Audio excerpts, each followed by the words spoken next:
المثل التاني تيجي بعد خراب مالطا، مالطا البلد. طبعا اي حد بيروح لندن عارف ايه هذا التليفون. لحظة حزن ودقيق احداث. انا عايز اعرف ده دخل ازاي. شايف شكل البلكونات فوقيه عامل ازاي؟ كلها اوساخ. ايه اللي جاب نيوزيلندا والشعوب النيوزيلنديه لمالطا؟ يزومي نضيف في المكان. قدام كل بيت تلاقي كيس زباله.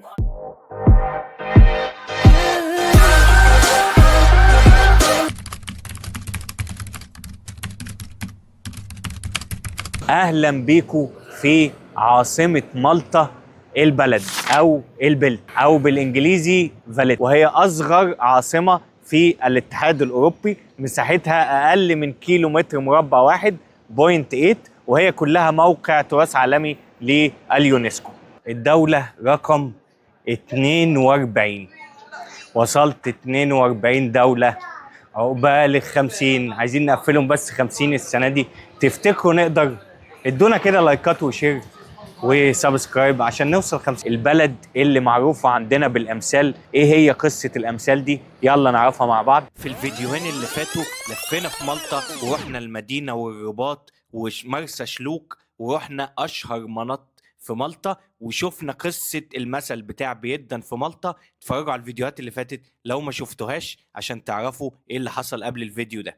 المثل التاني تيجي بعد خراب مالطا، وده اصله من نابليون لما جه يحتل مصر سنة 1798. عدى على مالطا، فالمالطيين خافوا واستعانوا بالعثمانيين ينقذوهم، ولكن العثمانيين كان عندهم حرب تانية خالص مش فاضيين، ففرقعوا لهم. فجه الفرنساويين ونابليون واحتلوا مالطا لمده سنتين ودمروها، لدرجه ان اهلها هربوا منها راحوا صقليه. ولما جه العثمانيين ينقذوهم كانت خلاص خربت مالطا، فقالوا لهم جيتوا بعد خراب مالطا. مالطا شبه مصر في حاجات كتير، لانها احتلها كل الناس من اول الفينيقيين، الرومان، العرب، النورمانديين اللي هم الفرنساويين، وبعدين الفرنساويين في نابليون، وبعدين الانجليز، واتدمرت يعني في الحرب العالميه الثانيه. فالبلد دي مظلومه وتاريخها متبهدل. ده مدخل المدينه، مدخل مدينه البلد او بالانجليزيه فاليتا.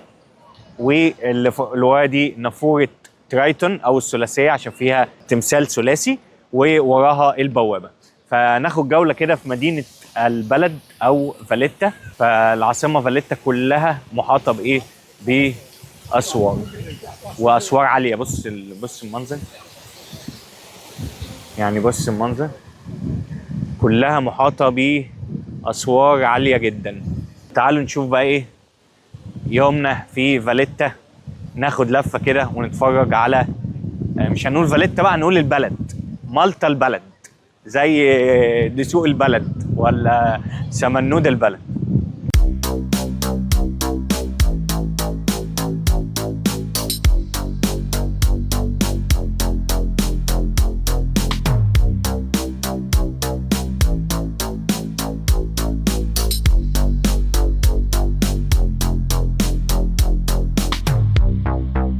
العاصمة فاليتا ما كانتش موجودة زمان. اللي بناها هم فرسان سان جون اللي حكموا بعد ما انتهى حكم المسلمين هنا. كان زمان العاصمة هي المدينة اللي احنا رحناها، لكن دي العاصمة اللي بنوها سنة 1500 وشوية. بس بجد يا جماعة انت دخلت جوه التاريخ. يعني انت في ثقب دودي، واضح ان في ثقب دودي بيودي في كل حته. كل ما اروح حته بص هذا الشارع، بص منظر البيوت عامل ازاي. لا تعليق، بجد لا تعليق. هو شارع واحد طويل بياخدها كده، ما هي كلها اقل من كيلومتر مربع واحد. عارف يعني ايه كيلومتر مربع؟ يعني كيلو في كيلو، هي اقل من كيلو في كيلو. هي العاصمه كلها قد كده، يعني ما نقدرش نقول عليها عاصمه. اصغر عاصمه في الاتحاد الاوروبي. طبعا هتلاقي التليفون الاحمر في كل حته في مالطا، من اثار طبعا الاحتلال البريطاني. طبعا اي حد بيروح لندن عارف ايه هذا التليفون بتاع انجلترا. ما اعرفش ما عندناش في مصر ليه، ما انجلترا احتلتنا كتير، ما عندنا اشمعنى دي ما طلعناش بيها ما تعرفش. بس ده في كل حته في مالطا هتلاقي ايه تليفون زي ده. واحدة من أجمل المباني في فاليتا هو المكتبة بيبليوتيكا، منظرها رهيب. مباني كده كلها هنا، بس عكس المدينة بقى خالص. البلد مليانة محلات، مليانة مطاعم، مليانة سياح طبعا، وبرضه شوارع ضيقة وفرشين في الشارع، فانت تقريبا بتعدي في حتة قد كده مش عارف تعدي، عشان في اصلاحات. ونش في نص الشارع، انا عايز اعرف ده دخل ازاي. يعني الونش ده شايفين ده دخل ازاي في الشارع بالظبط في النص، بالرغم ان البيوت لازقه في بعضها. بص ازاي، بس شكل البلكونات، شايف شكل البلكونات فوقيه عامل ازاي، مخليه الدنيا مش عشوائيه. يعني المفروض ده يبقى مكان عشوائي عادي ولا ايه؟ لا لا، هو مش عشوائي خالص. شكل البلكون يا لهوي، بص شكل البلكونات عامل ازاي يا جماعه، ايه ده؟ بص شكل البلكونات عامل ازاي. ايه اللي ورانا دي القبه الكبيره دي؟ سانت جونز كو كاثيدرال، ودي اكبر كاتدرائيه هنا في فاليتا، وهي اللي بتظهر في الصوره بره لما نصور فاليتا الناحيه التانيه او في اي فيديو من الفيديوهات. ومن جوه هي تحفه مليئه بالذهب، ودخولها 15 يورو، فانا مش هدفع 15 يورو واخش. هنجيب فيديو من على اليوتيوب نحطه لكم تتفرجوا عليها.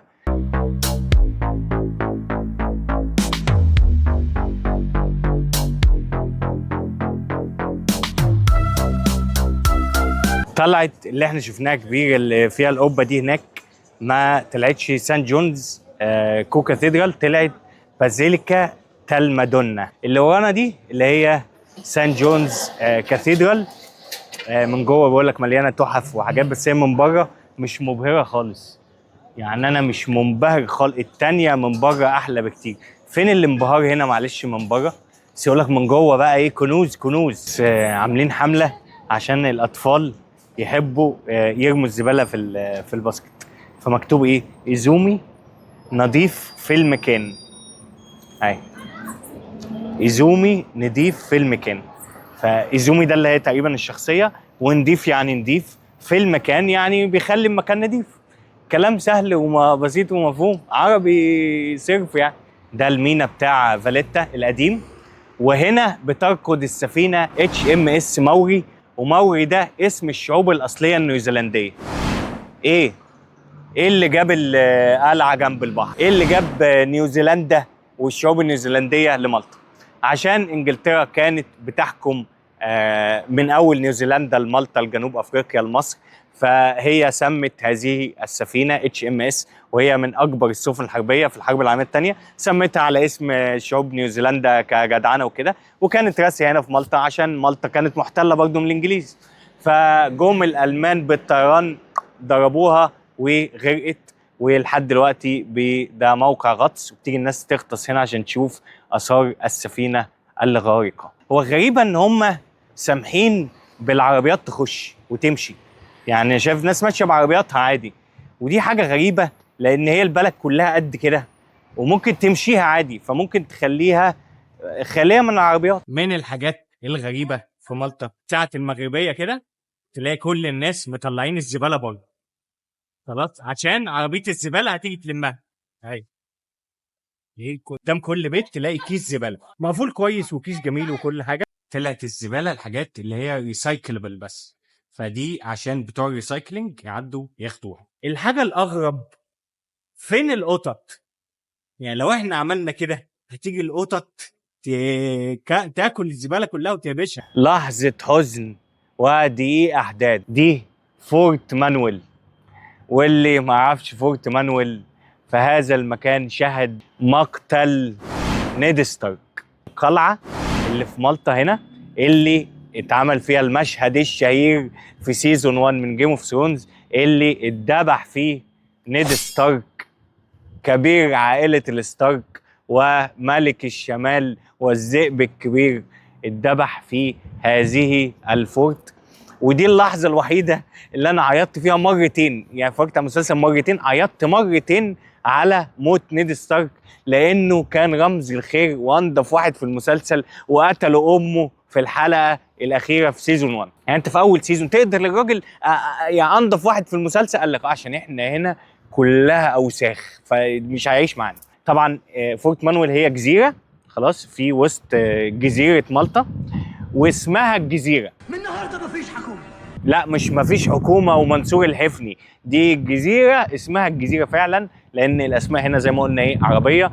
وسنجعل هذا المشهد الاخير من رحلتنا الى مالطا في اماكن تانية لو عندكم وقت تروحوها، انا ما رحتهاش. زي تاني اكبر جزيره في مالطا اسمها جزيره غوزو. وريحوا.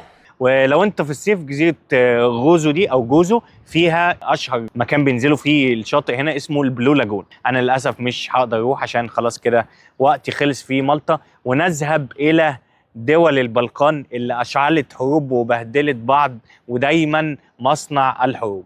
وهنروح للمكان اللي بدأت فيه الحرب العالمية الأولى. تابعوا الفيديوهات، لايك وشير وسبسكرايب وفعل زر الجرس وفولو على الانستجرام وتويتر وتيك توك، واشوفكم على سفر باذن الله. ما جالناش الفرصه نجرب اشهر اكله في مالطا، الفطيره. جربنا الباستيجي بس ما جربتش الفطيره. فوانا في المطار وهفطر النهارده في المطار عشان رحلتي اللي بعد كده لبودابست، لقيتهم بيبيعوا الفطيره. قلت لا، ده احنا دي مكتوبه لك تجرب الفطيره المالطي. طبعا انا عرفت ان هي بتعمل من عيش، والعيش بتاعهم مش حلو وناشف شويه، عشان كده ما جربتهاش. بس قلت بقى طالما انتوا هنا جربها معاكم. هي شبه البيجل قوي. فانا جبت ايه؟ جبت تونه فطيره. تونه فطيره اهي، بص شبه العيش البيجل الفرنساوي، واخد بالك؟ وايه جواها ايه يا باشا؟ التونه زيتون جرجير في عيش. بسم الله. ب9 يورو الفطيره التونه. والله مش ناشف قوي، لا عيش كويس، لطيفه، فطيره عادي، او يعني عيش بيجل محشي او سندوتش زي البانيني بتاع ايطاليا. هو في كل حته هيسموه حته، هنا هسميه فطيره وهناك هسميه بانيني وفي الثانيه هسميه بيجل. هو كله نفس العيش ومحشي يعني. سندوتشات كلها سندوتشات يا باشا. يلا سلام.